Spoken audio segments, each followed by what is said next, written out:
अस्सलाम वालेकुम नाज़रीन इकराम। इंडिया ने जो ऐलान किया था सिंदूर 2 का, उसके नताइज सामने आ रहे हैं। ताज़ा तरीन वाक़या बलूचिस्तान में पेश आया है, खुजदार के इलाके में, जहां APS जो आर्मी पब्लिक स्कूल यानी जिसमें आर्मी के बच्चे पढ़ते हैं, तो वहां वो स्कूल, उसकी बस थी। उस बस में इस कदर ज़ोरदार धमाका हुआ है कि आप ज़रा बस की तस्वीर देखिए। लगता नहीं कि कोई बस कभी ये रही होगी, ढांचा बचा है सिर्फ।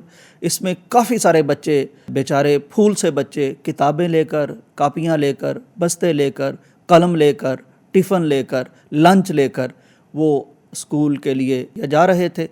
तो ये धमाका किया गया है, इंडिया स्पॉन्सर्ड धमाका है, BLA ने किया है। ये दहशतगर्द तंजीम है, इसमें अब कोई शक बाकी नहीं बचा। बताया ये जा रहा है कि 5 बच्चे शहीद हो गए हैं, अपने अल्लाह के पास पहुंच गए हैं। कोई 38 के करीब ज़ख्मी हैं, मालूम नहीं कितने और मासूम रूहों की परवास हो जाएगी। इससे पहले भी वज़ीरिस्तान में एक ड्रोन हमला किया गया जिसमें 3 बच्चे शहीद हुए। इससे बहुत पहले जब इंडिया एयर स्ट्राइक की बात करता था, वो 9 जगहों पर कहता है कि उसने हमले किए, उस वक्त भी उसने बच्चों को शहीद किया। ये आप उनकी तस्वीरें देख रहे हैं। तो ये नए दौर का एक फ़िरौन है जो बच्चों के कत्ल पर तुल चुका है। नाम लेता है वो सिंदूर, यानी उसका बदला लेने का, माएँ बचाने का, लेकिन माँओं की गोदें उजाड़ रहा है, मासूम बच्चों को मार रहा है।